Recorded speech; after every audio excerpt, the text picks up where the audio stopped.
Assalamualaikum warahmatullahi wabarakatuh. Alhamdulillahirabbil alamin wa bihi nasta'inu ala umurid dunya waddin. Wa sallallahu wa sallama ala nabiyyina Muhammad wa ala alihi wa sahbihi ajma'in. Allahumma 'allimna ma yanfa'una wanfa'na bima 'allamtana wa zidna ilma. Jamaah yang dimuliakan Allah Subhanahu wa taala, marilah sama-sama kita memuji Allah Subhanahu wa taala atas limpahan rahmat dan nikmatnya kepada kita semua. Kemudian salawat beriring salam, semoga Allah Subhanahu wa taala senantiasa curahkan kepada Nabi kita Muhammad sallallahu alaihi wasallam, kepada keluarga dan sahabat beliau sekalian. Jamaah yang dimuliakan Allah Subhanahu wa taala, kajian pada malam hari ini sejatinya diisi oleh Ustadz Malik ya, hafizahullah ta'ala. Karena beliau berhalangan, maka saya akan mengisi kajian pada malam hari ini. Kajian kita malam hari ini insyaallah akan kita bacakan sebuah tulisan yang ditulis oleh Profesor Dr. Abdul Razak bin Abdul Muhsin Al-Badr. Beliau itu adalah guru besar ilmu akidah di Universitas Islam Madinah, dan kitab beliau akan kita bacakan yaitu kitab Fiqhul Ad'iyah wal Azkar, yaitu fikih tentang doa-doa dan zikir. Berkata Syekh hafizahullah ta'ala, ghairu khafin ala kulli muslimin ahamiyatu dzikri wa 'azimu faidatihi.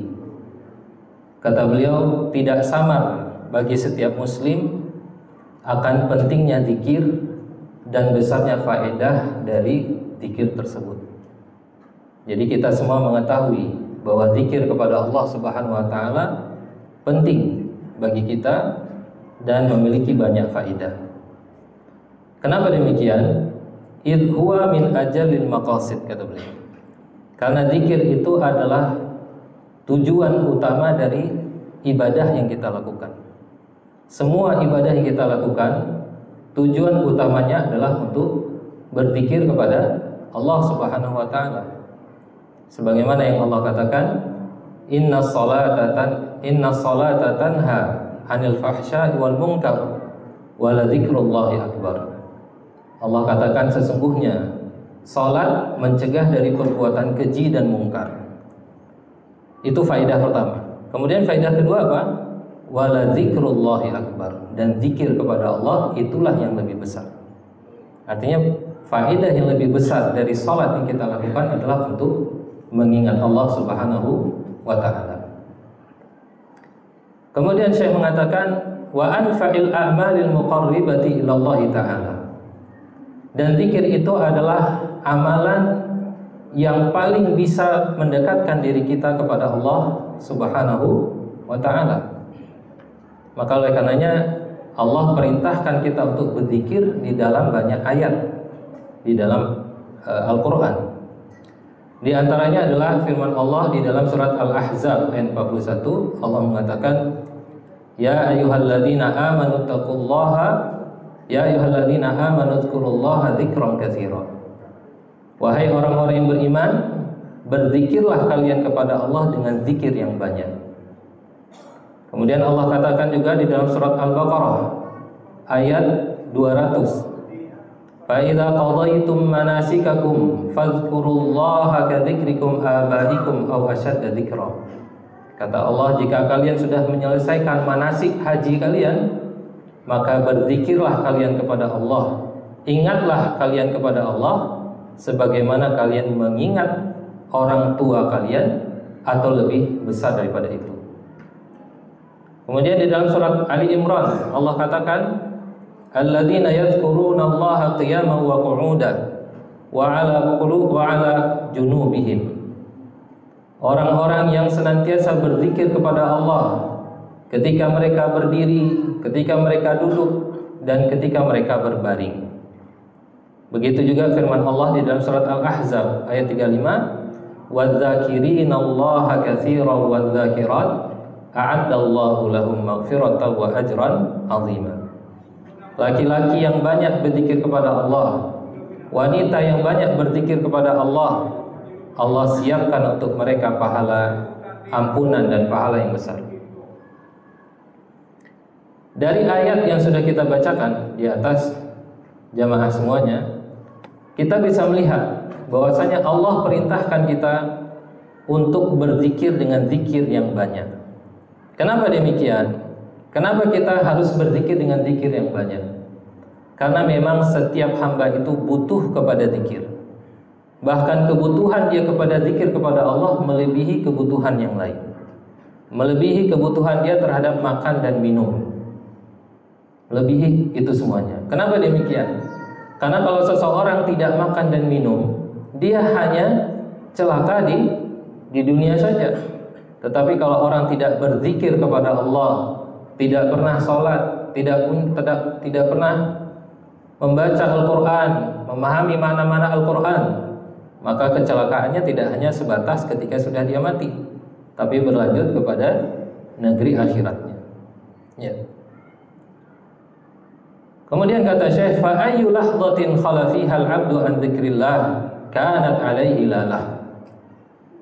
Setiap waktu yang kita lalui yang tidak kita isi dengan zikir kepada Allah, maka waktu tersebut akan menjadi musibah bagi kita, bukan menjadi nikmat. Dia akan menjadi penyesalan bagi kita di hari kiamat nanti. Karena umur kita yang singkat ini, Bapak Ibu semuanya, ini adalah penentu bagi kehidupan kita di akhirat nanti. Walaupun umur kita singkat, sebagaimana yang kata Nabi, sebagaimana Nabi SAW katakan, a'maru ummati baina sittin wa sab'ina sanah, fa qalilun man yajuzu dzalik. Kata Nabi SAW, umur umatku antara 60 sampai 70 tahun. Sedikit yang melewati 70 tahun. Jadi walaupun umur kita singkat, hanya berapa jam saja dibandingkan kehidupan nanti kita di akhirat, tapi kehidupan kita ini adalah penentu. Tentunya kita harus berusaha, harus bersemangat untuk mengisi setiap detik dari kehidupan kita ini dengan amalan yang paling mulia, yaitulah zikir kepada Allah Subhanahu wa ta'ala. Di dalam hadis yang diriwayatkan oleh Imam Abu Daud dan Imam Al-Hakim di dalam kitab Al-Mustadrak, Rasulullah SAW bersabda, "Ma min qaumin jalasu majlisan wa tafarraqu minhu lam yadhkurullaha alaihi illa ka'annama tafarraqu min jifati himar." Kata Rasulullah, tidaklah suatu kaum yang mereka duduk di dalam suatu majelis dan mereka berpencar dari majelis tersebut, namun mereka tidak berzikir kepada Allah di dalam majelis tersebut, kecuali kata Nabi SAW, mereka bangun berpencar dari bangkai keledai. Ya, jadi kalau kita lihat, kita jadikan hadis ini sebagai ukuran betapa banyak pada hari ini kita bermajelis, duduk, ya, yang tidak mengingat Allah Subhanahu wa ta'ala di situ. Maka seakan-akan kita bangun dari kotoran, dari bangkai keledai. Apalagi kalau majelis itu diisi dengan kemaksiatan kepada Allah Subhanahu wa ta'ala. Jamaah yang dimuliakan Allah Subhanahu wa ta'ala, di dalam sunnah Nabi SAW banyak sekali dalil yang menunjukkan keutamaan zikir. Ya, di antaranya adalah hadis yang diriwayatkan oleh Imam Ahmad dan Tirmizi, Ibnu Majah dan Hakim dari sahabat Abu Darda radhiyallahu anhu, qala Rasulullah sallallahu alaihi wasallam, ala unabbiukum bi khairi a'malikum, kata Rasulullah.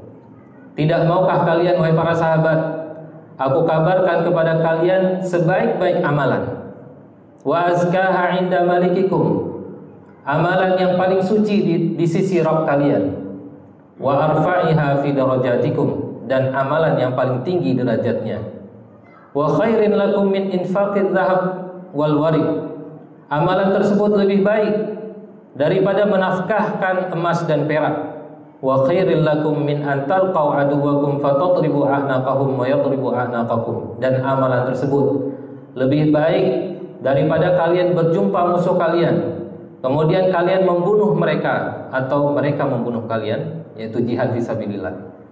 Jadi amalan itu besar sekali. Tentu para sahabat ketika ditanya oleh Nabi SAW sedemikian rupa, semangat mereka langsung luar biasa, ya, untuk mengetahui amalan apa tersebut. Amalan apa itu? Maka kata Rasulullah SAW, bala ya Rasulullah. Mereka katakan, tentu ya Rasulullah, kami mau. Amalan apa itu? Bahkan lebih baik daripada jihad, lebih baik daripada infak emas dan perak. Kata Rasulullah SAW, zikrullah, yaitu berzikir kepada Allah Subhanahu Wa Taala. Coba bayangkan zikir yang sangat mudah untuk kita lakukan, hanya menggerakkan lisan kita.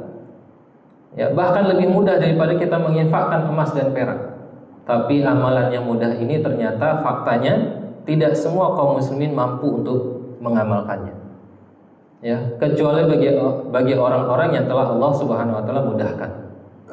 Ya, di sela-sela kegiatan kita perbanyak zikir yang mengucapkan subhanallah, walhamdulillah, wala ilaha illallah, wallahu akbar.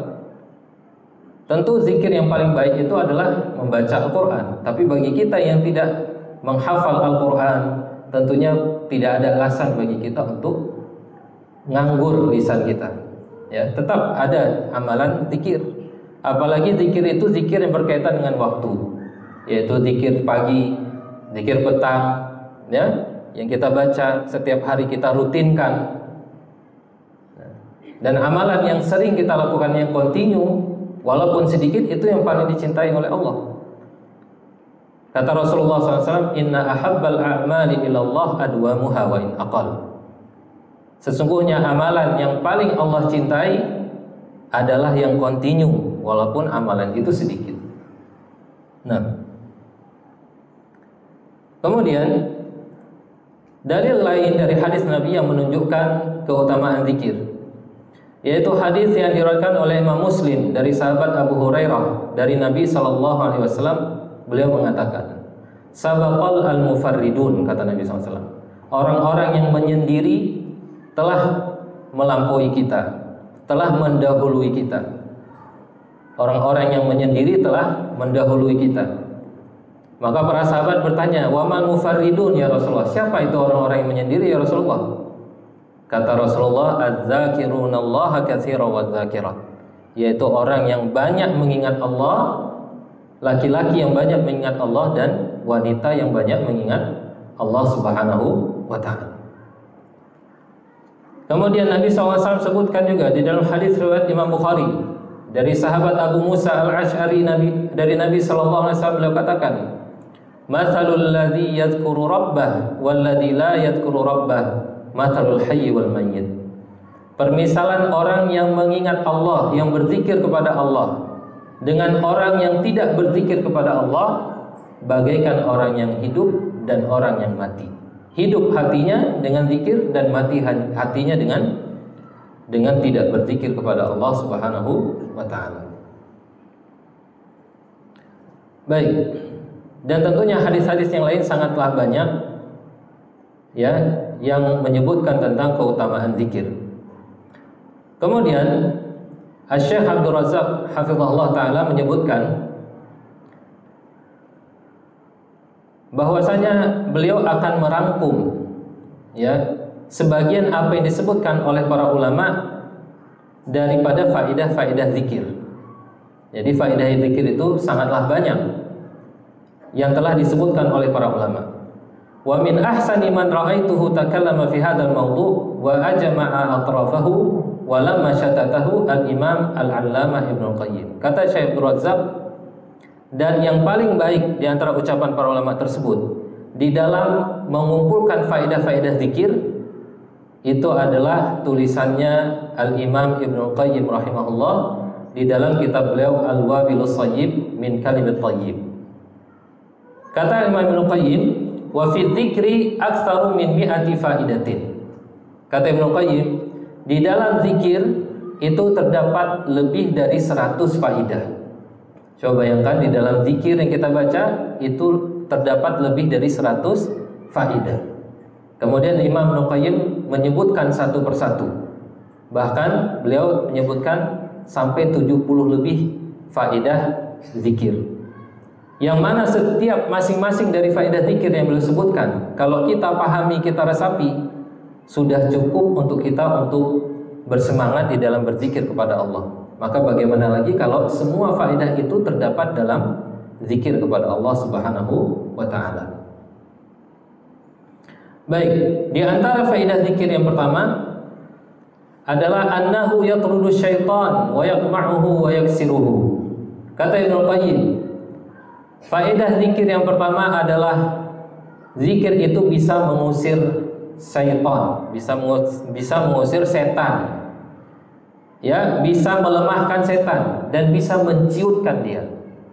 Allah mengatakan wa may ya'shu 'an dzikrir rahman nuqayyid lahu syaitanan fahuwa lahu qarin.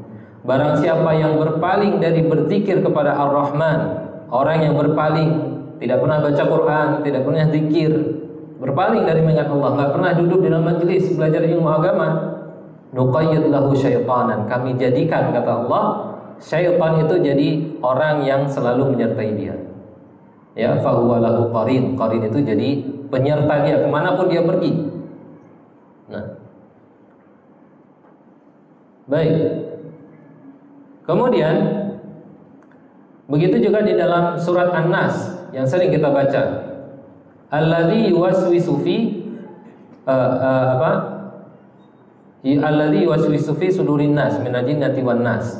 Qul a'udzu birabbin nas, malikin nas, ilahin nas, min syarril waswasil khannas. Itu sifat setan yang Allah sebutkan.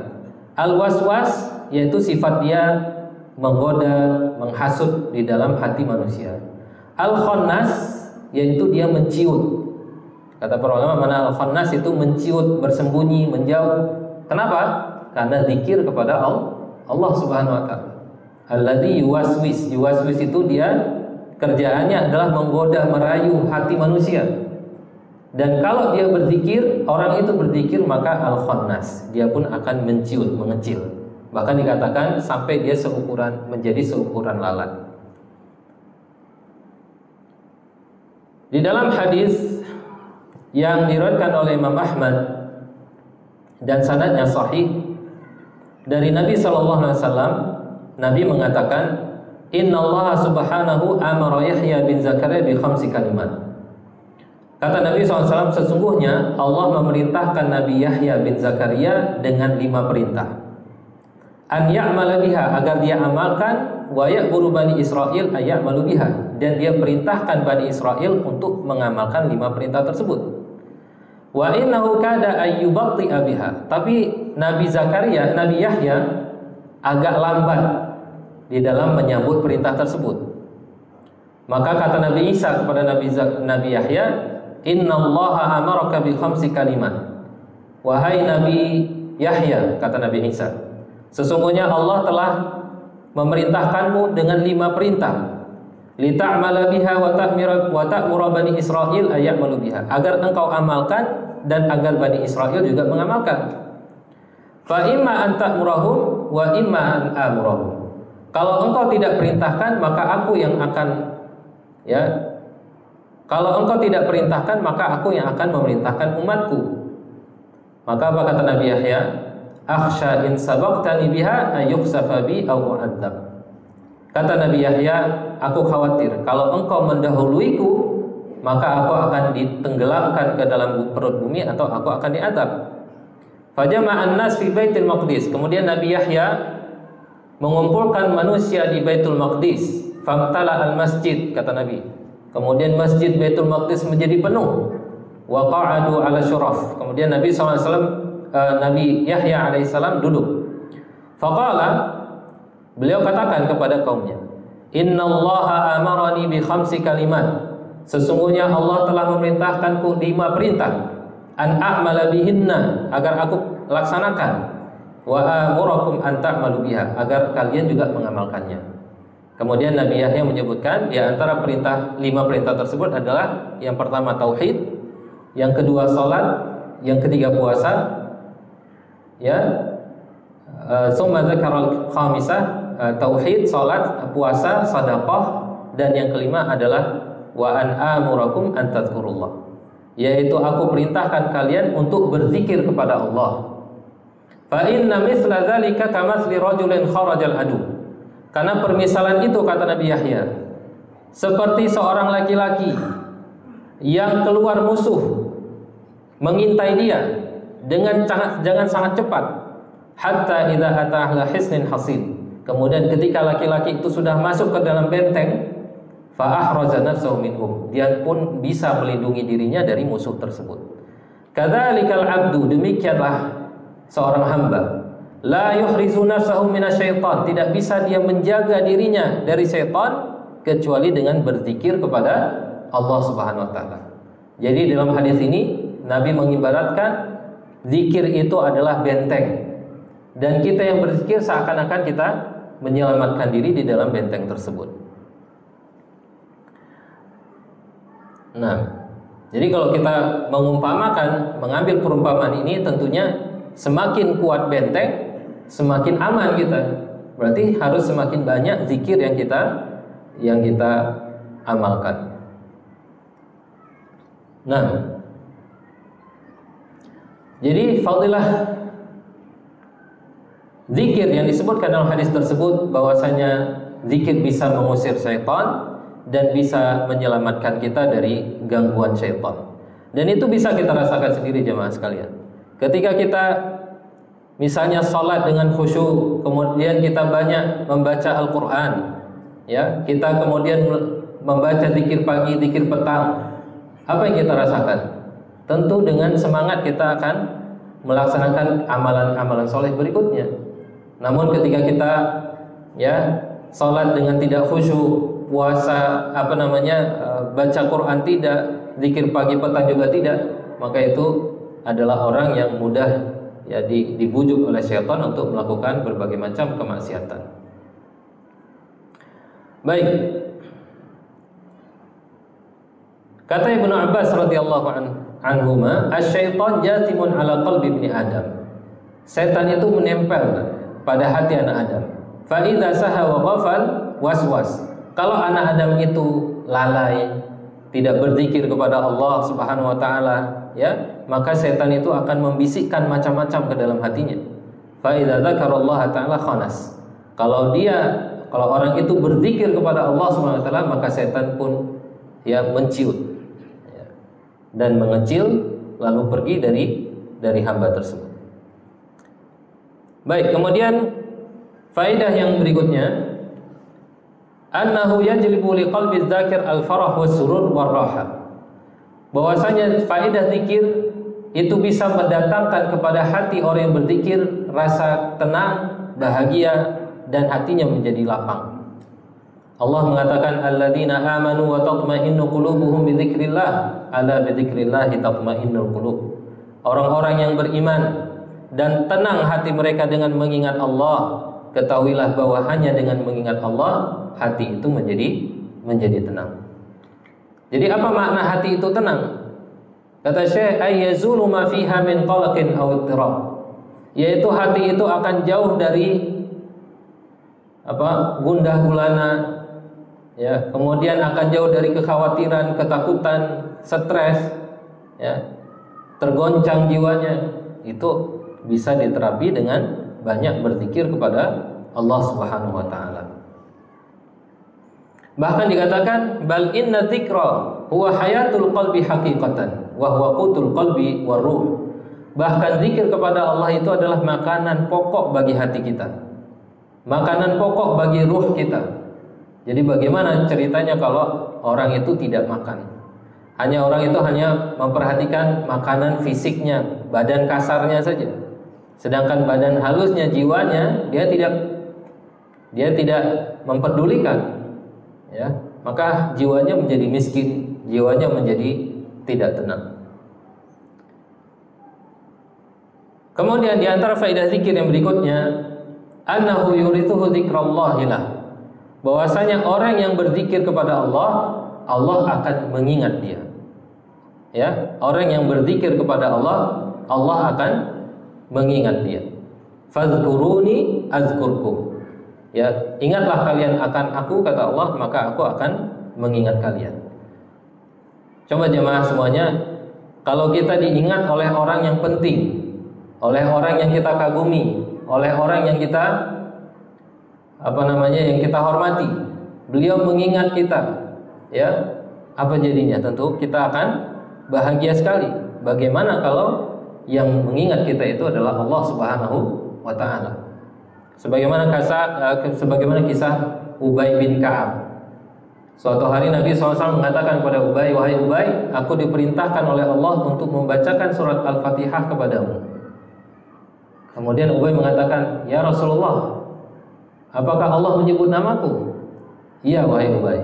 Apa yang terjadi? Ubay langsung menangis, ya, sebelum Rasulullah membacakan surat Al-Fatihah, karena Allah mengingat nama dia. Karena Allah Subhanahu wa taala menyebut namanya.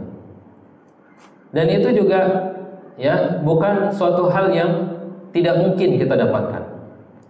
Bahkan di dalam sebuah hadis Nabi sallallahu alaihi wasallam katakan apa? Majtama'a qaumun fi baitin min buyutillah. Tidaklah suatu kaum berkumpul di salah satu rumah Allah.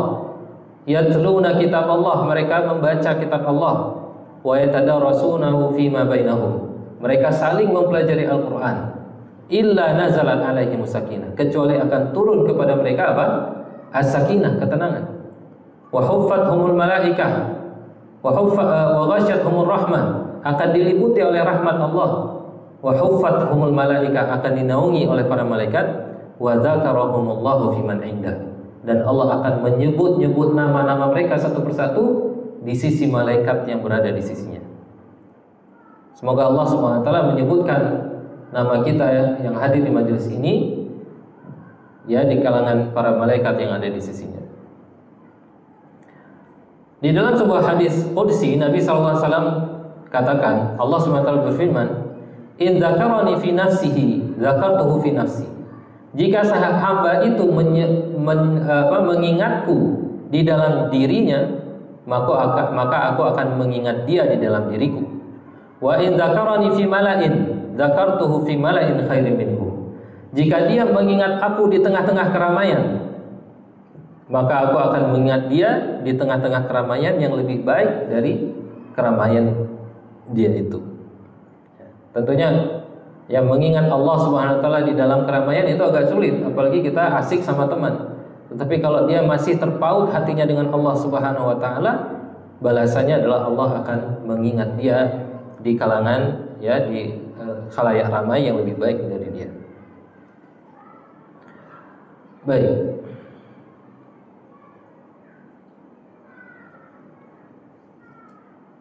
Di antara faedah zikir berikutnya, annahu ghirasul jannah.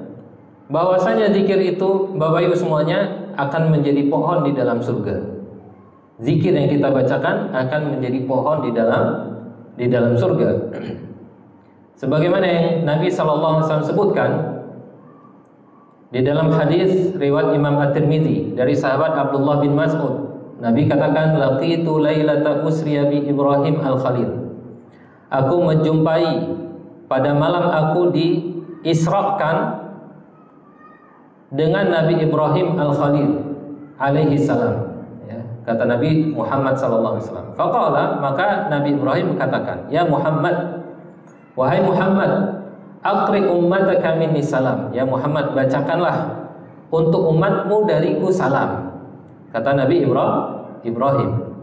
Wa akhbirhum, kabarkanlah kepada umatmu wahai Muhammad, annal jannata thayyibatut turbah, bahwasanya surga itu tanahnya itu baik dan wangi.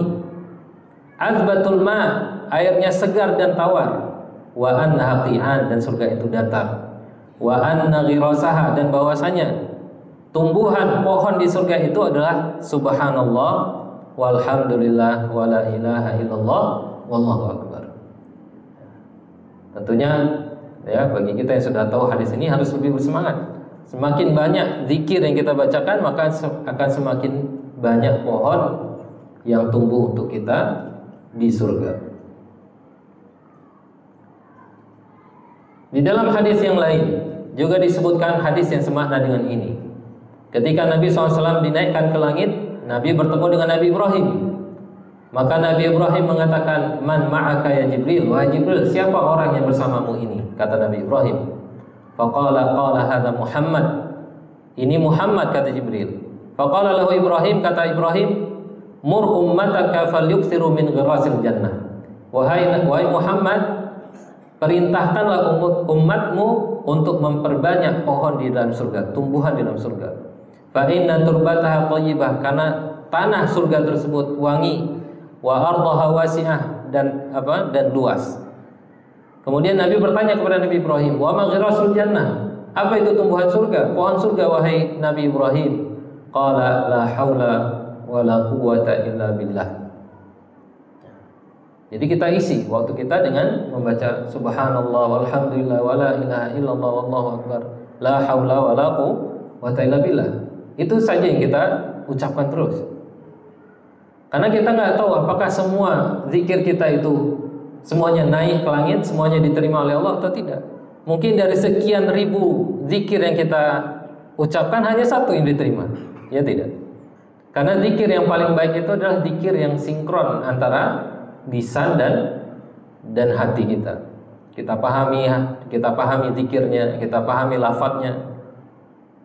Zikir yang paling baik, zikir yang dihayati, penuh dengan penghayatan. Walaupun pelan, kita baca subhanallah, tapi penuh penghayatan, itu lebih baik daripada subhanallah, subhanallah, subhanallah. Bahkan sampai ya Allah itu nggak boleh, ya. Nah, baik.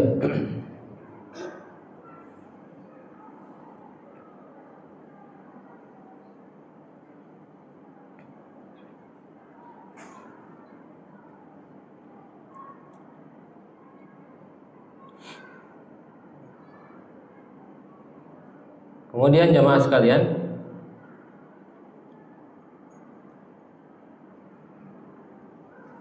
orang yang berzikir dia akan mendapatkan cahaya dari Allah Subhanahu wa taala di dunia dan di dalam kuburnya, begitu juga ketika dia dibangkitkan di hari kiamat kelak. Allah Subhanahu wa taala mengatakan di dalam surat Al-An'am ayat 122, "Awaman kana mayyitan fa ahyainahu wa ja'alna lahu nuran yamshi bihi fin nas kama mathaluhu fid dhulumat laisa bi kharijin minha." Apakah sama, kata Allah, orang yang mati kemudian kami hidupkan dia dan kami jadikan untuknya cahaya. Ini orang yang beriman. Dia berjalan dengan cahaya tersebut di tengah-tengah manusia. Apakah sama dengan orang yang berada di dalam kegelapan yang dia tidak bisa keluar daripadanya? Sama tidak orang yang berada di tengah-tengah cahaya dengan orang yang berada di dalam kegelapan? Orang yang berada di tengah cahaya itu adalah orang yang beriman, yang Allah Subhanahu wa taala anugerahkan kepada dia karena keimanan dia, karena zikir dia kepada Allah Subhanahu wa taala. Dan orang yang berada di kegelapan adalah orang yang lupa, yang lalai daripada berzikir kepada Allah Subhanahu wa taala.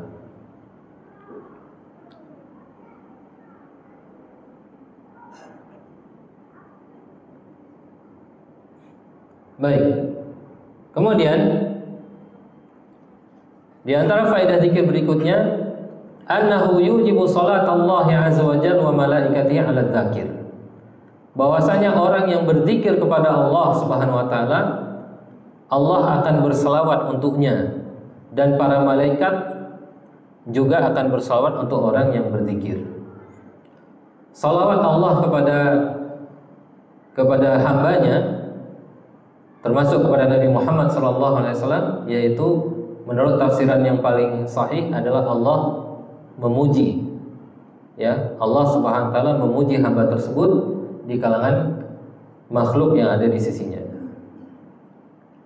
Jadi orang yang berzikir, Allah akan bersalawat kepada dia, juga para malaikat.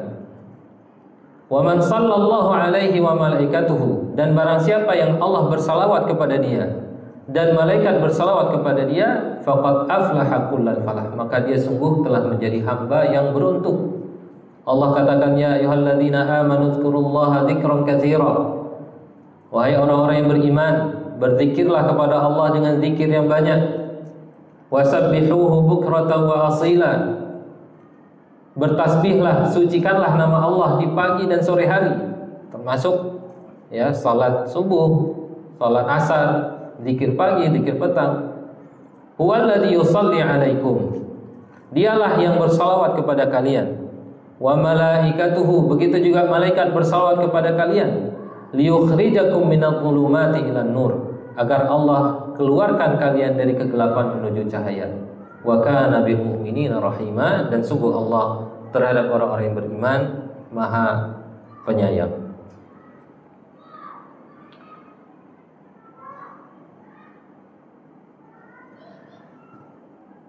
Sampai jam berapa? 10 menit lagi. Baik. Kemudian di antara faedah zikir berikutnya, anna kathrata dzikrillah azza wa jalla amanun minan nifaq. Bahwasanya orang yang banyak berzikir kepada Allah Subhanahu wa taala, dia akan aman dari kemunafikan. Kenapa? Karena orang munafik itu adalah orang yang sedikit berzikir kepada Allah. Maka bagaimana kita bisa mengatakan saya tidak munafik? Ya, tetapi zikir kita sedikit. Dan munafik itu ada dua jemaah sekalian. Ada munafik i'tiqadi, itu kafir. Munafik i'tiqadi kafir, yaitu dia menampakkan keislaman, menyembunyikan kekufuran. Dia menampakkan dirinya Islam, tapi sebenarnya dia benci Islam. Itu munafik i'tiqadi. Orang itu kafir, keluar dari Islam. Ada munafik an-nifaq amali, itu yang paling banyak. Orang munafik secara amalan, dia nggak keluar dari Islam, tapi perbuatannya seperti perbuatan orang munafik. Seperti kata Nabi SAW, ayatul munafik thalathun, tanda orang munafik itu 3. Idza haddatsa kadzdzaba wa idza wa'ada akhlafa wa idza tumina khana. Kalau dia berbicara pasti ada dustanya. Kalau nggak ada dusta, nggak asik. Ya, harus ditambah-tambah dengan kedustaan. Wa idza wa'ada akhlafa, kalau dia berjanji dia ingkari. Wa idza tumina khana, kalau dia diberikan amanah dia khianat. Dan di dalam riwayat yang lain Nabi tambah satu lagi. Wa idza khasama fajara, kalau dia berselisih dengan orang lain dia jadi sangat jahat sekali. Nah, itu tanda orang munafik. Munafik apa tadi? Amali. Belum tentu orang yang melakukan itu keluar dari Islam. Nah, dengan berzikir kepada Allah, banyak berzikir, itu tanda orang itu bukan orang munafik. Kalau sedikit berzikir, ya walaupun dia mengatakan saya tidak munafik, tapi itu sudah ada tanda bagi dia bahwa dia orang munafik. Karena Allah katakan keadaan orang-orang munafik di dalam salat, wala yadhkurunallaha illa qalila. Orang munafik itu tidak ingat kepada Allah di dalam salatnya kecuali sedikit. Pikirannya kemana-mana, tidak khusyuk dalam salat. Itu ciri orang munafik. Ya, kita tahu yang paling berat di dalam salat itu apa, Bapak Ibu semua? Khusyuk. Yang paling salat itu khusyuk. Tapi ada terapi tidak untuk kita bisa menjaga kekhusyukan kita dalam salat? Ada. Ya. Yang pertama, kata para ulama, sebelum kita salat kita selesaikan dulu ya apa yang ada dengan kaitan pekerjaan kita, baik yang ada pada dunia kita ya atau badan kita. Contohnya kata Nabi SAW, la salata bi hadratit ta'am wala huwa yudafi'uhu al-akhbasan. Kata Nabi SAW, tidak sempurna salat orang yang sudah dihidangkan untuknya makanan, dan juga orang yang sudah didesak oleh dua hal, yaitu buang air kecil dan buang air besar. Tidak sempurna. Artinya bagaimana? Artinya kalau makanan sudah disediakan, dihidangkan, maka sebaiknya adalah dia makan dulu, bukan sholat dulu. Dia makan dulu. Tapi kata para ulama, ada pengecualian. Kalau memang dia makanan itu dia nggak senang, atau dia memang sudah kenyang sekali, dia nggak terlalu ingat makanan, boleh dia sholat dulu. Dalam rangka apa, Bapak Ibu semuanya? Untuk menjaga hati. Apa ceritanya kalau makanan sudah tersedia, makanan itu makanan yang paling dia sukai, apalagi kalau orang lain udah kumpul semua, dia dipaksa sholat dulu. Apa yang terjadi dalam sholatnya? akan ingat makanan, waduh nanti bentar lagi habis, saya lagi lapar, nggak akan khusyuk. Atau sudah kebelet, buang air kecil, buang air besar, sebelum dia sholat selesaikan itu dulu. Terus bagaimana kalau jamaahnya sudah selesai? Ya sudah, nggak apa-apa. Karena itu termasuk uzur Bapak Ibu semuanya. Karena yang penting inti dari sholat adalah kekhusyuan, itu yang kita jaga, bukan hanya sekedar gerakan. Sama seperti orang yang masbuk ketika sholat. Ya, nggak perlu dia lari dari pagar masjid, buru-buru dia wudu, kemudian dia buru-buru datang ke dalam shaf untuk bisa mengikuti imam, nggak perlu. Datang dengan santai, dengan tenang, agar dia siap ya di dalam mengikuti sholat. Itu yang pertama. Yang kedua, agar kita khusyuk Bapak Ibu semuanya, bacaan yang kita baca dalam sholat itu harus bisa kita dengarkan sendiri. Bagi telinga orang yang normal tentunya. Kalau orang yang sudah agak rusak pendengarannya, jangan dia paksakan juga. Nanti akan terganggu orang yang ada di samping dia. Yang penting kan saya bisa dengar. Ternyata tidak normal. Tidak seperti itu. Kemudian kita menghayati makna yang kita baca. Bacaan yang kita baca dalam Al-Quran, kita pahami maknanya. Kemudian mata kita, bagaimana Bapak Ibu semuanya ketika sholat, harus tertuju ke tempat sujud. Harus tertuju ke tempat sujud. Dan itu dicontohkan oleh Nabi SAW. Ada larangannya bagi orang yang sholat matanya melihat ke atas. Itu tidak dibolehkan. Bahkan di dalam hadis Nabi SAW katakan, orang yang mengangkat pandangannya ke atas ketika sholat, maka akan dirubah wajah mukanya seperti muka keledai.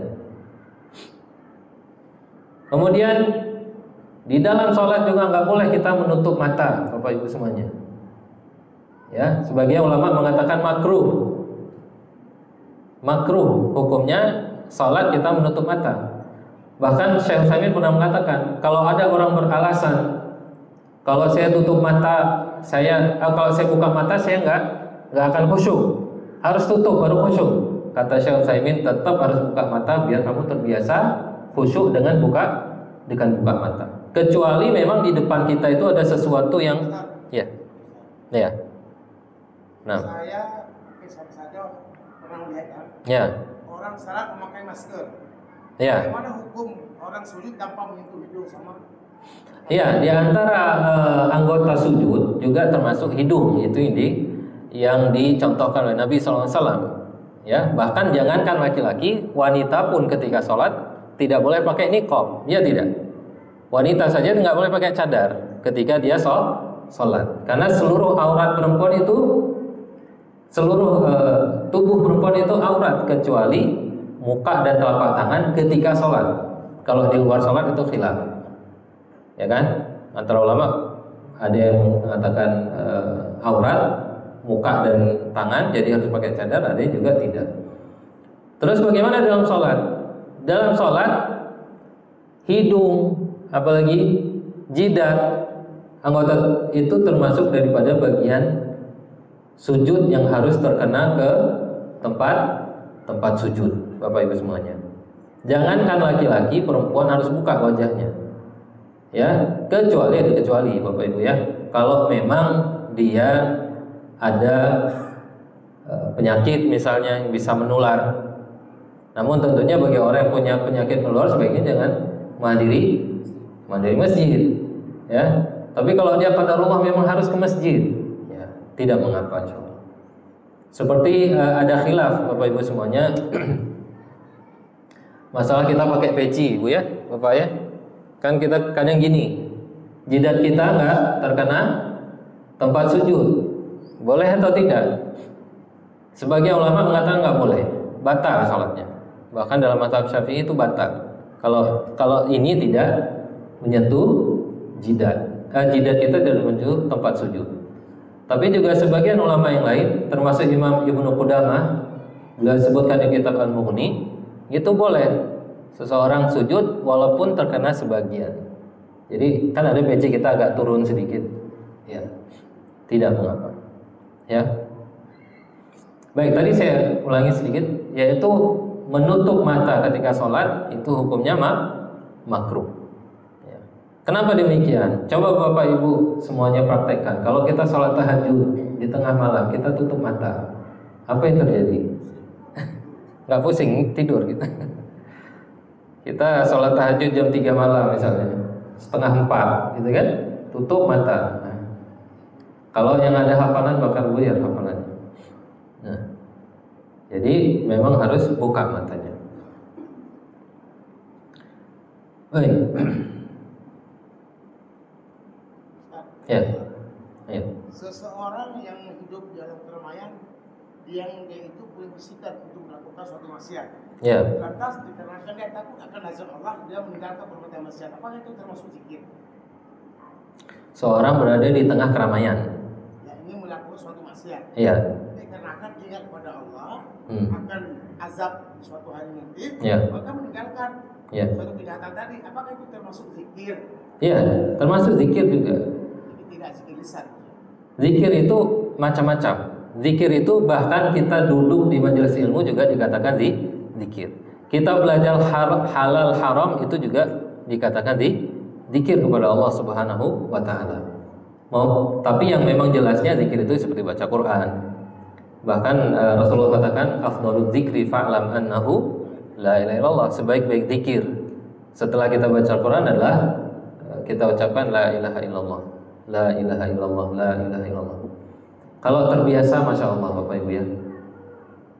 Sebagaimana kisah yang disebutkan tentang Imam Ahmad, Bapak Ibu tahu semuanya kisah ini. Yaitu Imam Ahmad suatu hari Bapak Ibu keluar, Ibu nggak tahu, beliau sendiri pun bingung kenapa beliau ingin pergi ke suatu tempat itu. Kemudian beliau pergi di situ, tiba waktu sholat beliau masuk ke masjid. Dan setelah sholat, ketika selesai sholat, ya namanya para ulama kan banyak zikirnya. Akhirnya Imam Ahmad tidak langsung keluar dari masjid, sehingga marbot masjid, kalau kita bilang di sini, bilil ngusir sampai dikatakan diseret di kakinya, diambil di kaki Imam Ahmad, diseret keluar. Akhirnya Imam Ahmad ada di teras masjid, Bapak Ibu semuanya. Di seberang teras masjid itu ada toko roti. Ya, si pembuat roti ini kasihan sama Imam Ahmad. Kenapa orang tua kan diseret seperti itu, akhirnya dipanggil.